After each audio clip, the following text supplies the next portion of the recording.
Possessiveness ప్రొటెక్షనా? ఈ topic చాలా మందికి డే టు డే రిలేషన్‌షిప్స్‌లో చాలా గందరగోళం కలిగించేటువంటి విషయంగా మారింది. యాక్చువల్‌గా ఇది ప్రేమలాగా అనిపిస్తుంది. నిజానికి ఇదొక బాధను పంచేటువంటి సైకలాజికల్ ట్రాప్ అన్నమాట. లైక్ నువ్వు బయటికెళ్ళొద్దు. నువ్వు కొంచెం నవ్వితే నన్ను అవమానపరిచినట్టే. ఆ డ్రెస్ వేసుకోకు నాకిష్టం లేదు. అరే! ఎవరితో టచ్‌లో ఉండకు. నాకు భయం వేస్తుంది. అటు ఇటు పోతివేమోనని.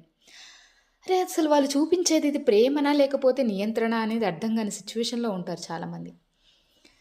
ఒక అతను లేదా ఆమె అనుకుంటున్నాననుకోండి. వాళ్ళు నన్ను చాలా కేర్ చేస్తున్నారు. నా గురించి ఎక్కువగా ఆలోచిస్తున్నారు. నేను ఎవరితో మాట్లాడాలో, ఎక్కడికెళ్ళాలో అంతా బాగా చూసుకుంటున్నాడు అనేసి అనుకుంటా ఉంటారు. బట్ ఇన్ రియాలిటీ అసలేం జరుగుతుంది? అక్కడ వాళ్ళకు నిజానికి డెసిషన్స్ తీసుకునేటువంటి స్వేచ్ఛ లేకపోతుంది. ఫోన్ చెక్ చేయడాలు, అపహాస్యం జేయడాలు ఇవన్నీ కూడా వాళ్ళకి ఇండైరెక్ట్ లవ్ అని చెప్తారు. బట్ నువ్వు అన్‌సేఫ్ అనేటువంటి పేరిట నిన్ను ఐసోలేట్ చేసేస్తూ ఉంటారు. వేరే వాళ్ళతోటి మాట్లాడకు. నేనున్నాను గదా! కాపాడడానికి. నేనున్నాను గదా! నిన్ను జూసుకోవడానికి వేరే వాళ్ళతోటి ఎందుకు అన్నటువంటి మాటలు ఒకప్పుడు బానే అనిపిస్తాయి. బట్ కంప్లీట్‌గా ఏందంటే నిన్ను నేను ఓన్ చేసుకున్నాను. ఇంకెవరితోటి నీకు సంబంధం లేదు అనేటువంటి భావనను తీసుకొస్తాయి. మరి ఇది ప్రేమనేనా? ఇది పొసెసివ్ కంట్రోల్.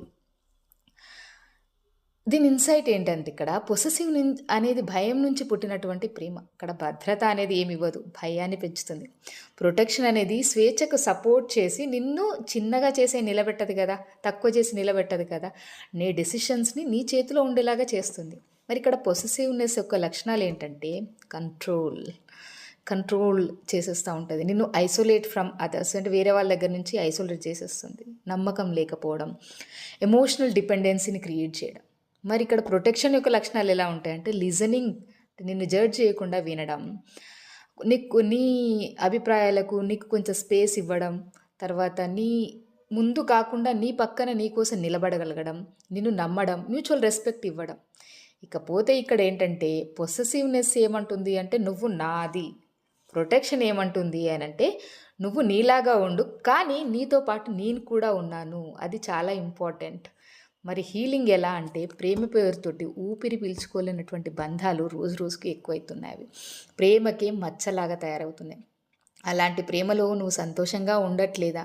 మరి నువ్వు నీలా ఉండలేకపోతున్నావా? అప్పుడది ప్రొటెక్షన్ ఎలా అవుతుంది? It's a possession. నిజమైన ప్రేమ ఎప్పుడైనా స్వేచ్ఛనిస్తుంది. నిన్ను ఎగరడానికి రెక్కలను పంచిస్తుంది. నిన్ను నీలాగా ఎదగడానికి ఎంతగానో సహకరిస్తుంది. నిజమైన కేర్ అంటే నిన్ను వెనకటి వెర్షన్ లాగా కాకుండా నీ లోపల ఉన్నటువంటి ఒరిజినాలిటీకి స్థానం ఇవ్వడం.